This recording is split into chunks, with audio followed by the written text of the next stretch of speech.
Welcome to the Jill on Money Show. It's Tuesday, May 13th, and we are here answering your financial questions. If you have one, just go to our website, jillonmoney.com. Click the Contact Us button, write us a note. And if you want to come on the air live, which Mark and I love so much, we actually much prefer you come on the air than send us emails, even though, we read emails. It's not a problem. But I love hearing from you. I like hearing what you're saying, what you're not saying. We can ask great follow-up questions. And if you would like to have that wonderful experience, you can change your name. It's okay.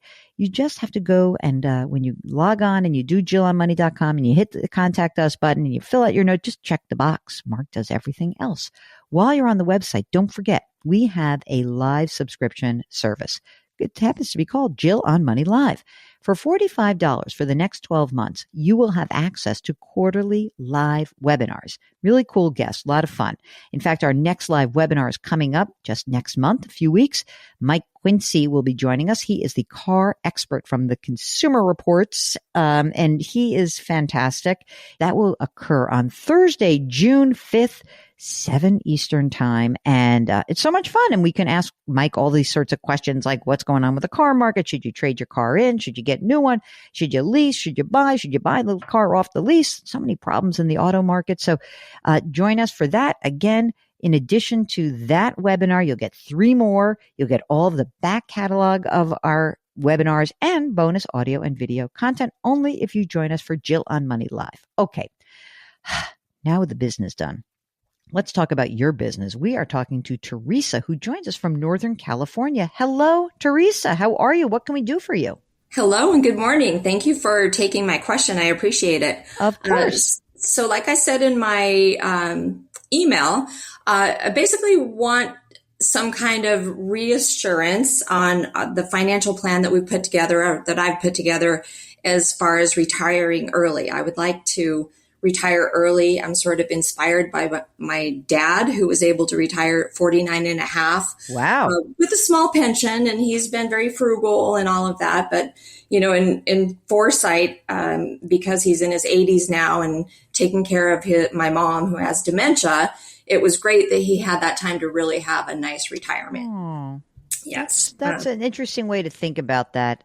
I'm always saying, you listen to the show, so I'm like, what are you going to do if you're retired? But there is something to be said for retiring while you're young and healthy and you can afford it and you can enjoy it before anything changes, right? Exactly. So to give you reassurance, I need some factoids. How old are you, Teresa?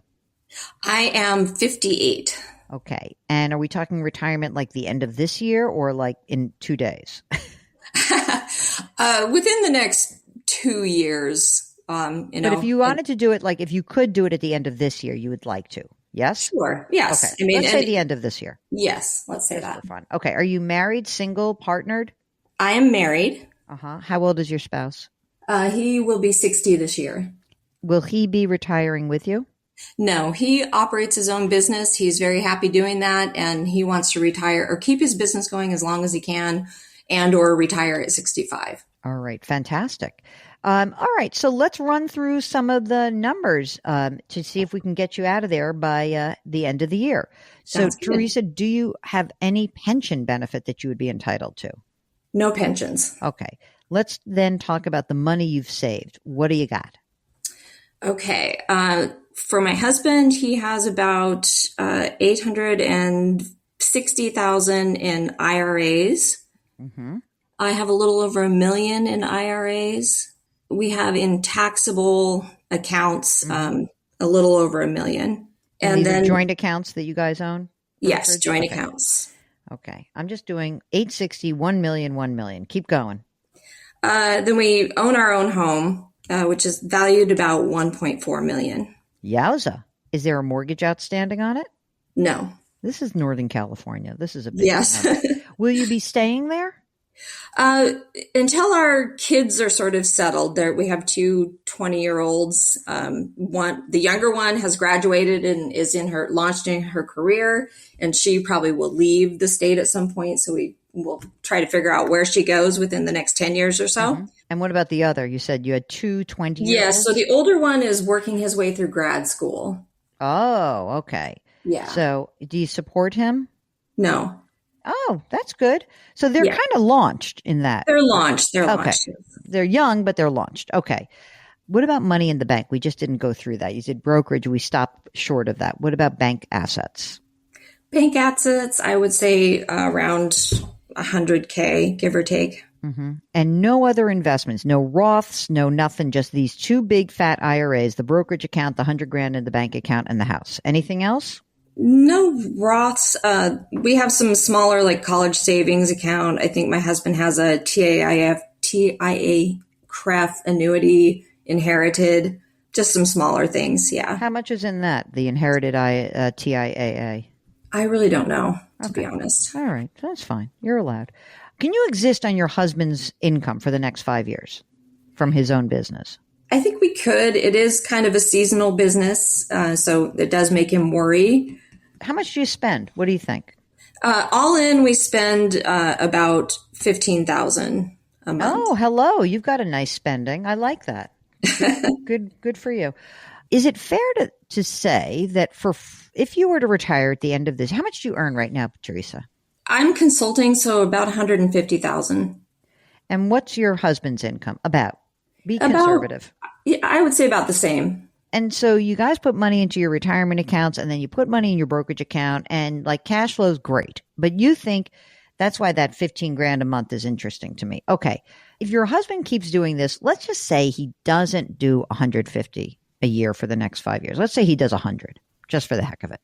In which case we would have to pull some money out of your accounts, specifically probably his account, because he's over the age of 59 and a half, right?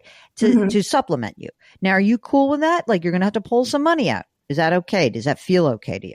I would probably be okay with it. I think he would probably be more reticent. I think we can also bring down our spending. Well, that's no fun. That is that's no fun. Not at fun at all. If I'm going to retire early, I guess except that he's going to keep working. But okay.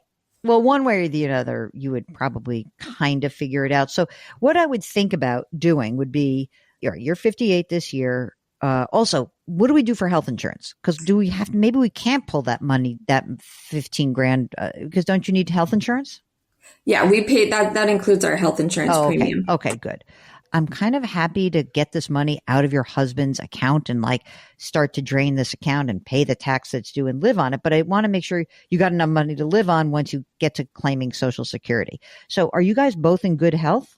Yes. Okay. Would you think about claiming it like 67 or 70 or what was your thought at this point? My thought is 70 at this point. Okay. Let's say that over the next 10 years, that we take, 80 grand out of your husband's account every year from his IRA account. So, right, you no longer have your 150, but again, we'd pull 80 out. He'd make what he makes. Then we'd pay the tax on that. And, I know you're in a high tax state, but like it would not change your tax bracket per se. You'd probably actually end up being pretty close to where you are, 22, 24%, right? And you'd take that and you would exhaust that account and live on that. You would basically say, this is the money we need to live on for the next 10 years until he claims Social Security. Do you know what his Social Security benefit is? I think it'll be approximately 4,500. And yours will be about the same? Yes. Okay. So we really just got to get you through this 10-year period. 12 years, where we're going to pull money out of his account first, then we'll tap your IRA, and maybe we won't even touch the brokerage account. Maybe we'll spend those dollars down from those two IRA accounts, use that. He'll take whatever the money he has to take out of his IRA, the inherited IRA. Maybe you won't spend as much money. Maybe you will. We don't know. We exhaust some of your retirement assets. And so how would you feel if, let's just say you got to your age 70 and his age 72. He's no longer working his own business. Like we had him work for 5 years, but let's say you get to his age 72 and you're 70 and we've spent down his entire IRA account is done. Your IRA account, maybe we spend a few $100,000. Maybe there's like 700 grand left in your IRA, and maybe there's $1 million something in your brokerage because it's grown. So maybe it's $1.2 million. Okay. Now, how would you feel about that? Because what I am suggesting to you is I think you can retire, but you have to give yourself permission to spend down the money you've saved. And I'm worried that from the description of your husband, he may not love that so much. No, he does not love the idea. So how are we going to get him over the hump? Well, I think with, at least having some kind of professional validation that it is possible. Like you and Mark saying, this isn't a horrible idea. Okay, let me bring Mark onto the microphone, and then I have another idea for you to consider. So Mark, come on, join us. Mark loves spending other people's money. So Mark, how do you feel about Teresa and her husband just blowing through his IRA, eating away at her IRA, letting the brokerage grow and, being okay until they start claiming Social Security? How do you feel about the next dozen years for them? Is that okay? Oh, I feel fine about it, but he obviously doesn't. But yeah. And also, like you said, the brokerage account, you said the brokerage account is going to grow maybe by a couple $100,000. I mean, the brokerage account may very well double to $2 million by the time it could. I'm just saying, I just went low just to give her a lower number to set her expectations. So look, I think you can do it. Now, there's another idea I have for you, Teresa, which is you could go talk to a fee-only financial planner and have them run these numbers for you and show him from a professional what that would look like. You could absolutely do this. And you'd pay some money, but whatever. Let's just say you say, "Hi, honey, we're talking about the next 30 years, hopefully, right? You're feeling reluctant. I'm feeling antsy. Let's go hire somebody. Let's pay him $5,000 or something to run our retirement numbers. And let's really look at it so we can both feel confident in this process." Do you think he'd spring for that? We've actually done that in the past. We did that years ago when our kids were in high school. I think he'd be open to it. I think he'll just be skeptical because, first of all, he always hates paying for any kind of financial advice. Oh, Lord. Here we go. Well, you just tell him, say, "Honey, I'm quitting. You do what you want to do." That's right. That's right. You just go there and, where are those IRAs held? What firm? Baird. Do you have someone at Baird who can run the numbers for you again, update your numbers? Yes. And actually my daughter is going to become a CFP and she has run the numbers for us. So, but she's just, young, obviously. So yeah, but she could have someone, she could be like, "I'm becoming a CFP and I have someone," like you can have someone do this. Or what you can do is he like a numbers guy? Because he can run the numbers himself. Have your daughter walk him through the numbers and be like, "Dad, this is you know what I did for an exercise? I ran your retirement numbers." And walk through it. Listen, He's going to do what he's going to do. Like, I can't convince him. I think you guys are in really fine shape. Do you hate your job, Teresa?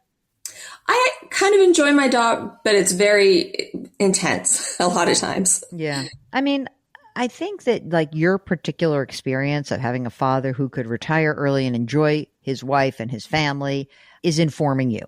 And obviously something happened to your husband that's like informing him and freaking him out. So I understand both of those perspectives. It's just that that's when I think a financial planner can be really helpful, because that's when you can really say, all right, someone is a professional who does this and can really customize it and look at where we are.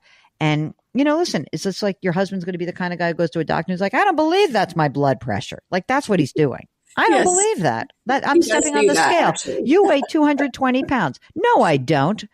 Okay. So like if he's unreasonable, then you're going to have to make your best decision knowing that your guys are going to be fine. Perfect. Well, I do like that advice of the fee-only financial planner. Yeah. I do think that's perfect. It is good. And I think it's great your daughter's going into this. Amazing. We need more women going into financial planning. So go, Teresa's daughter, go. Yes. Have you done your estate planning? We have. Okay, great. Okay, go hire yourself go talk to your daughter. She'll find you a nice fee-only planner, and let's prove to your husband what he is unwilling to accept, which is, oh my God, things are fine. If you, like Teresa, have a spouse who is a doubting Thomas or Thomasina, then we would love to chat with you. Go to JillOnMoney.com, click the Contact Us button. Write us that note. Let us know if you want to come on the air. It's so much more fun. And while you're on the website, you can check out all of our content. We've got another podcast. We've got a blog. We've got resources. We've got videos. All of it right there at JillOnMoney.com. You can subscribe to this show and our sister broadcast, Money Watch, on the Odyssey app. Don't forget, that's our weekend show. The Odyssey app, wherever you find your favorite podcasts as well. Leave us a rating and review wherever you listen, please. And of course, put your hands metaphorically on someone's back. Come on, Teresa, we're rooting for you. Change your work, change your wealth, change your life. Thank you for listening. We'll talk to you tomorrow.